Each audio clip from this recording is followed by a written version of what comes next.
नमस्कार।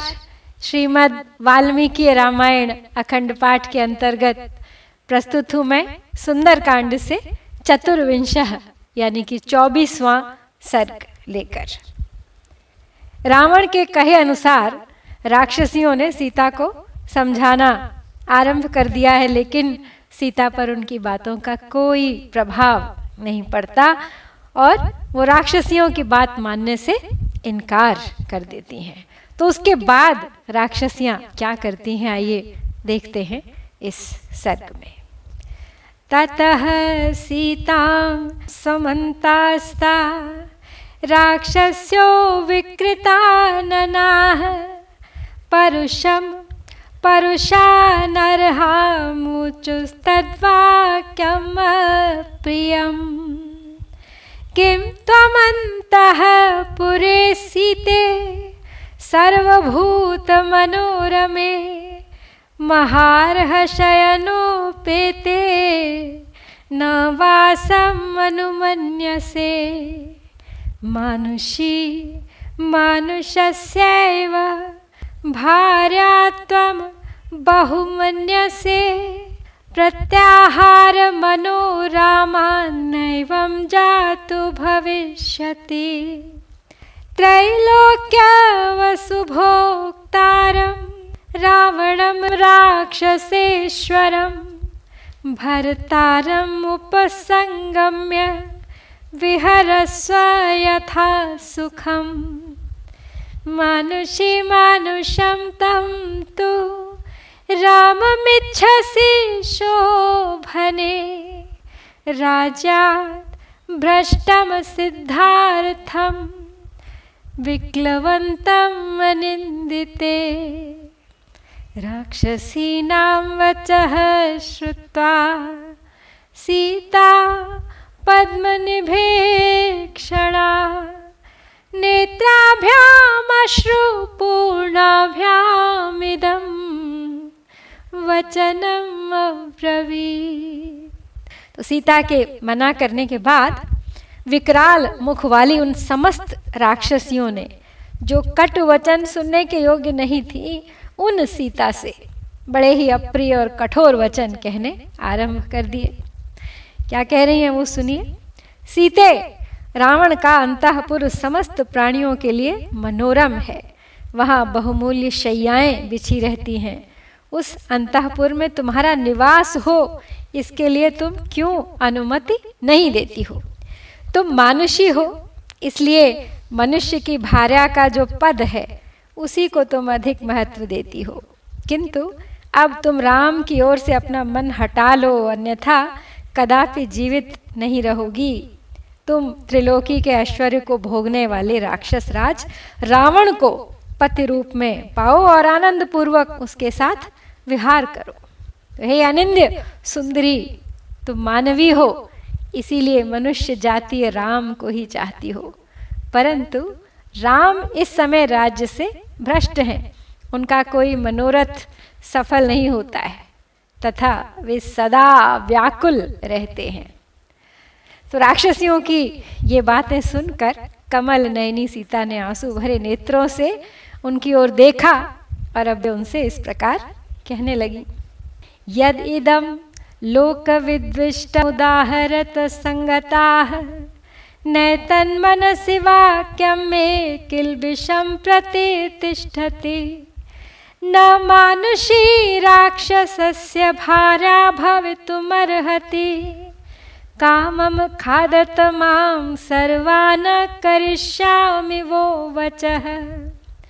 दीनो वा राज्यहीनो वा यो मे भर्ता स मे गुरुः तं नित्यम् अनुरक्तास्मि यथा सूर्यं सुवर्चला यथा शची महाभागा शक्रं समुपतिष्ठति अरुन्धति वसिष्ठं च रोहिणीं शशिनं यथा लोपामुद्रा यथा अगस्त्यं सुकन्या च वनं यथा सावित्री सत्यवन्तं च कपिलं श्रीमती यथा सौदासं मदयन्तीव केशिनीं सगरं यथा नैषधं दमयन्तीव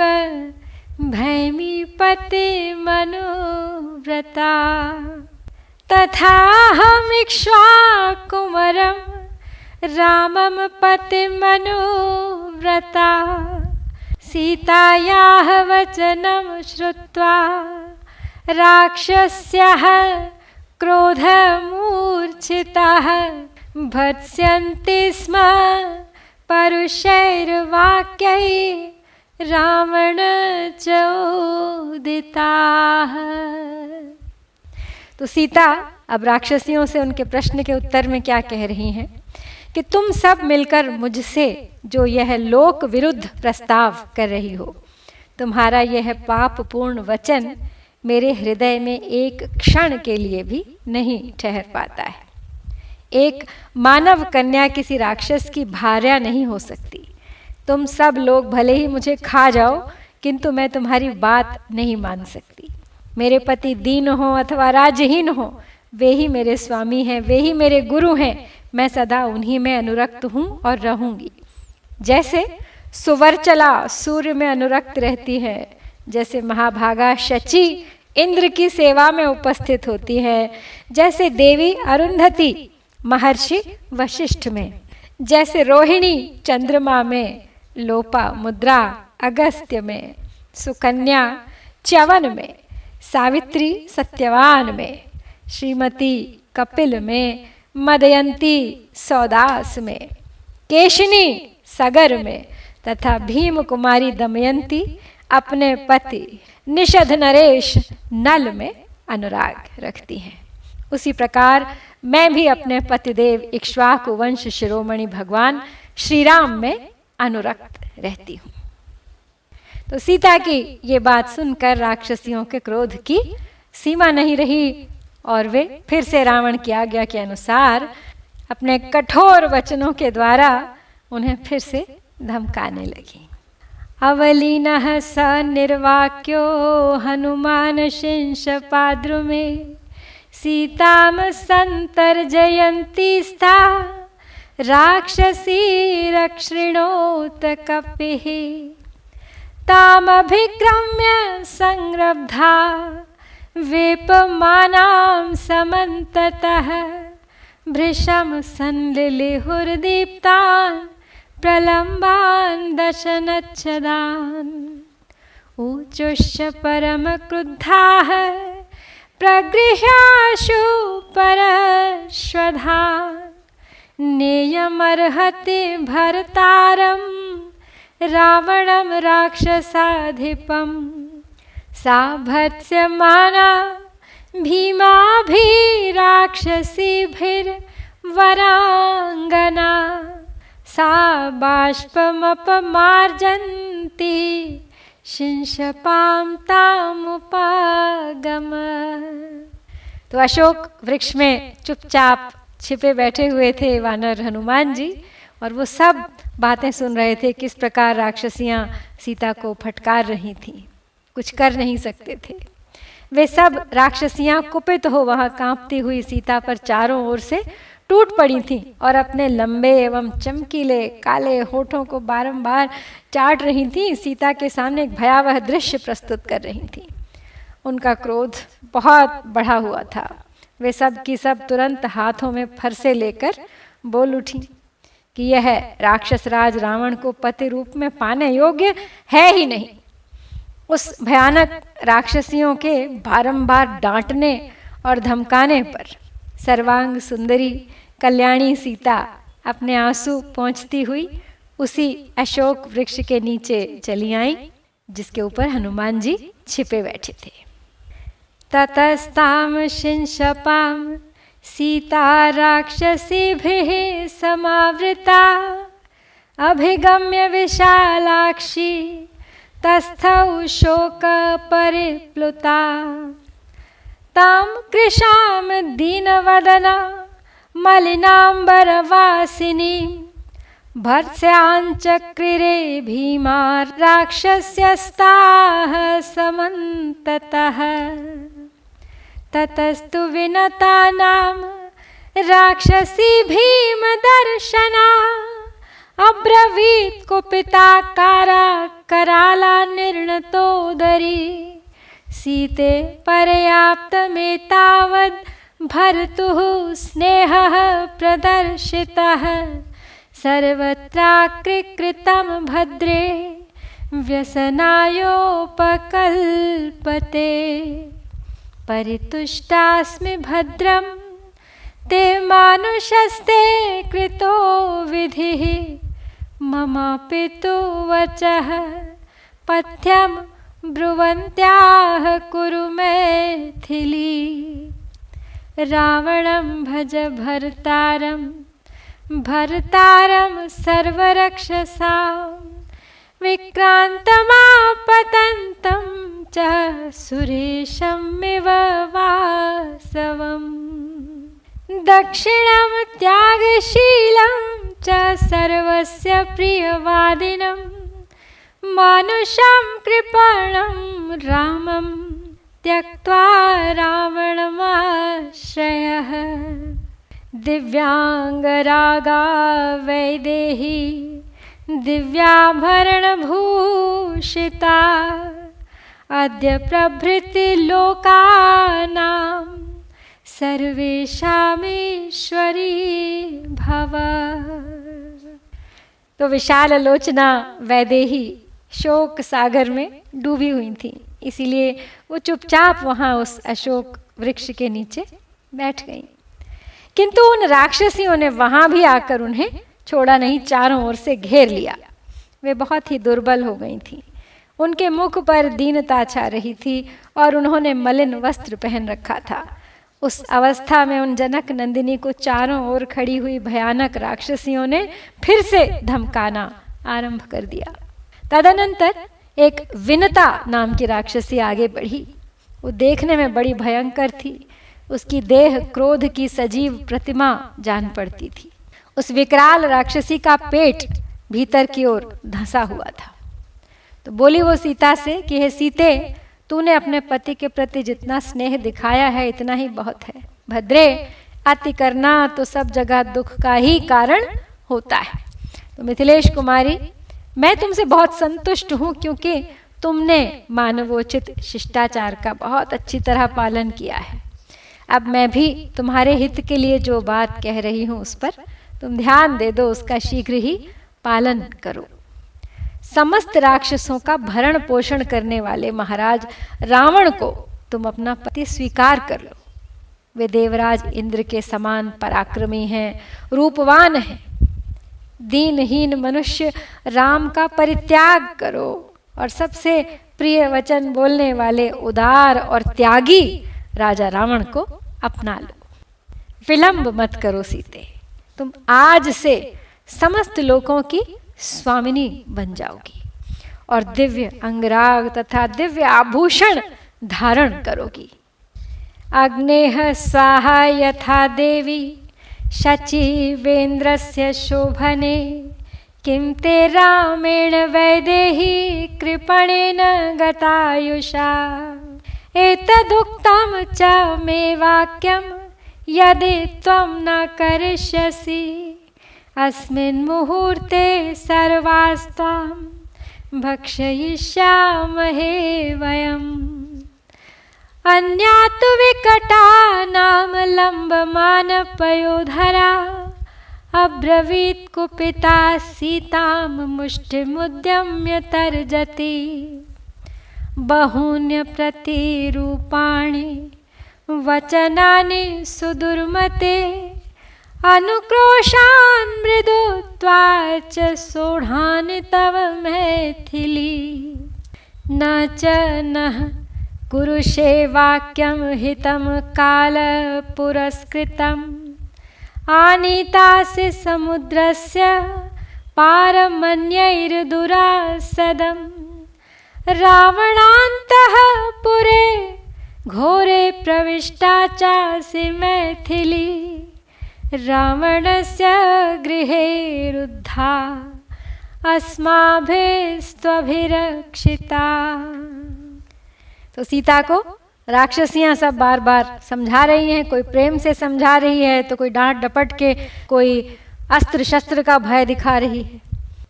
तो आगे कहती है वो राक्षसी कि हे शोभने, जैसे अग्नि की प्रिय पत्नी स्वाहा और इंद्र की प्राण वल्लभा शची हैं, उसी प्रकार तुम रावण की प्रेयसी बन जाओ। विदेह कुमारी, श्री राम तो दीन हैं, उनकी आयु भी अब समाप्त हो चली है, उनसे तुम्हें भला क्या मिलेगा। यदि तुम मेरी कही हुई इस बात को नहीं मानोगी तो हम सब मिलकर तुम्हें इसी मुहूर्त में अपना आहार बना लेंगी। तदनंतर दूसरी राक्षसी सामने आई, उसके लंबे लंबे स्तन लटक रहे थे, उसका नाम विकटा था। वह कुपित हो मुक्का तान कर डांटती हुई सीता से बोली, अत्यंत खोटी बुद्धि वाली मिथिलेश कुमारी, अब तक हम लोगों ने अपने कोमल स्वभाव वश तुम पर दया आ जाने के कारण तुम्हारी बहुत सी अनुचित बातें चुपचाप सह ली हैं, और इतने पर भी तुम हमारी बात नहीं मान रही हो। हमने तुम्हारे हित के लिए ही समयोचित सलाह दी थी। देखो, तुम्हें समुद्र के इस पार ले आया गया है, जहाँ पहुँचना दूसरों के लिए अत्यंत कठिन है। यहाँ भी रावण के भयानक अंतःपुर में तुम लाकर रखी गई हो। मिथिलेश कुमारी, याद रखो, रावण के घर में कैद हो और हम जैसी राक्षसियां तुम्हारी चौकसी कर रही हैं।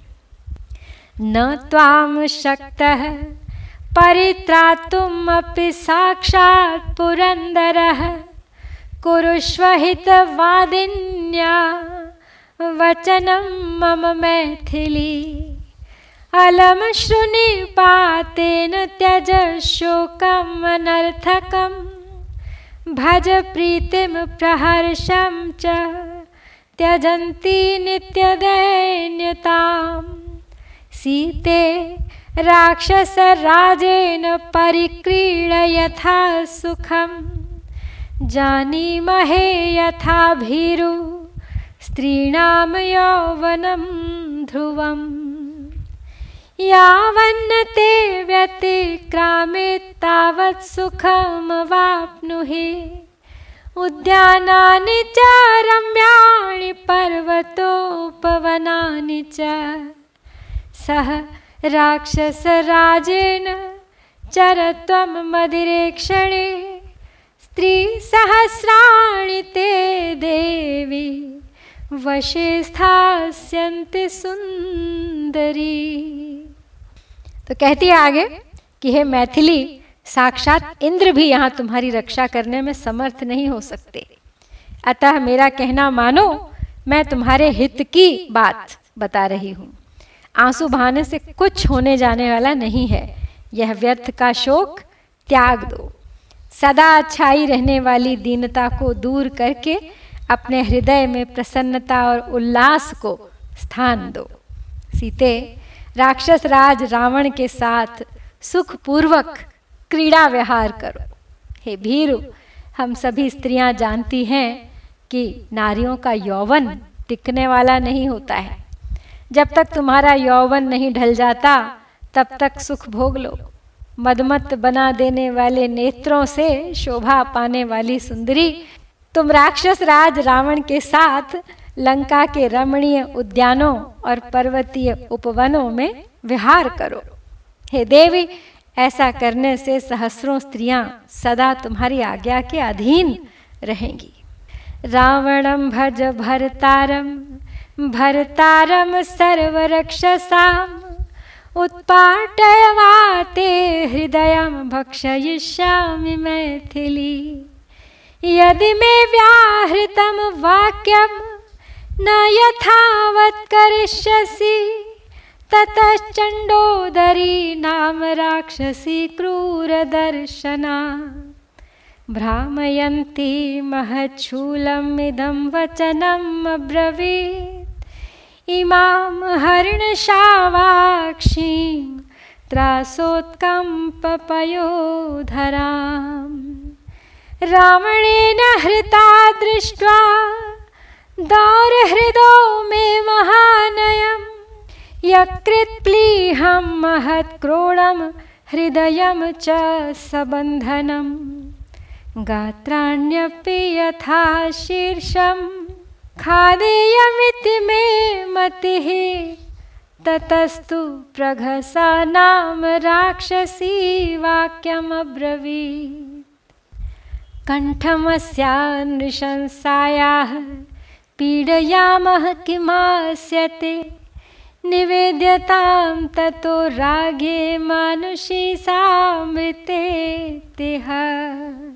नात्र कश्चन सन्देहः खादतेति स वक्ष्यति ततस्त्वाजामुखीनां राक्षसी वाक्यमब्रवीत्।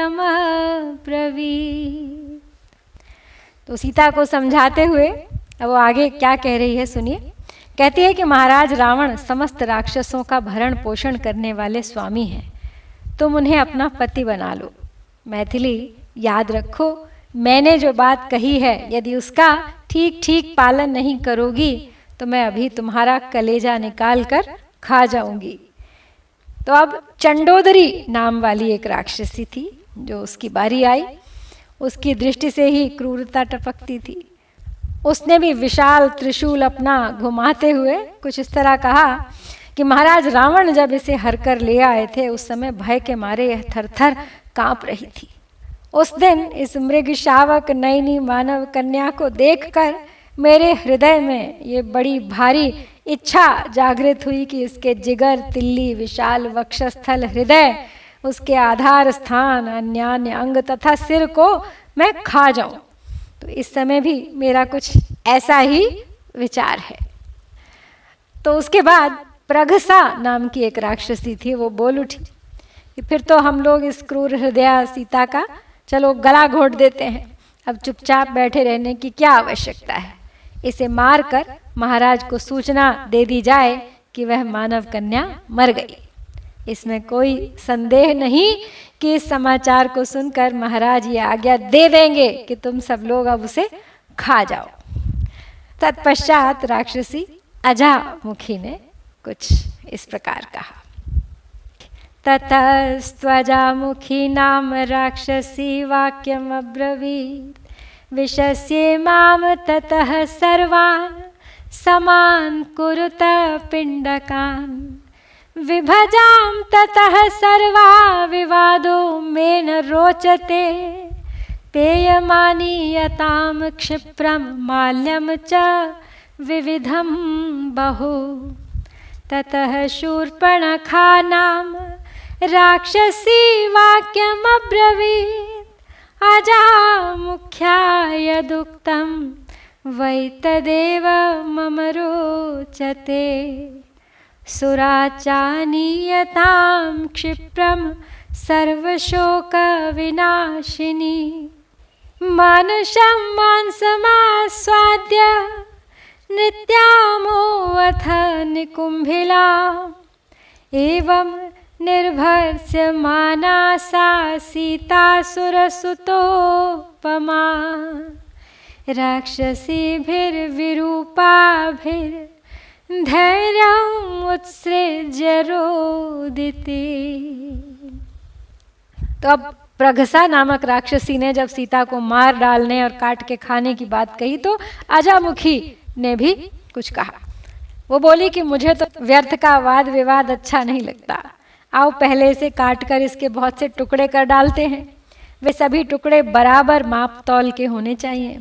फिर उन टुकड़ों को हम लोग आपस में बराबर बराबर बांट लेंगे और साथ ही नाना प्रकार की पेय सामग्री तथा फूलमाला आदि भी शीघ्र ही प्रचुर मात्रा में मंगा ली जाए। तदनंतर राक्षसी शूर्पणखा ने कहा, अजामुखी ने जो बात कही है वही मुझे भी अच्छी लगती है। समस्त शोकों को नष्ट कर देने वाली सुरा को भी शीघ्र मंगवा लो। उसके साथ मनुष्य के मांस का आस्वादन करके हम निकुंभिला देवी के सामने नृत्य करेंगी। ये दूसरी शूर्पणखा राक्षसी है, ये रावण की बहन शूर्पणखा नहीं है। तो उन विकराल रूप वाली राक्षसियों के द्वारा इस प्रकार धमकाई जाने पर देव कन्या के समान सुंदरी सीता धैर्य छोड़कर फूट फूट कर रोने लगी।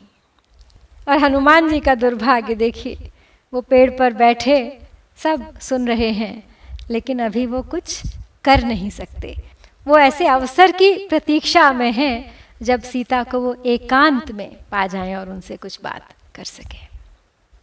तो यहाँ पर हम श्री वाल्मीकि निर्मित आर्ष रामायण आदि काव्य के सुंदर कांड में 24वां सर्ग पूरा करते हैं। इत्यार्षे श्रीमद् रामायणे वाल्मीकिये आदि काव्ये सुंदर कांडे 24वां सर्गः। ओम श्री सीता रामचंद्राभ्याम नमः।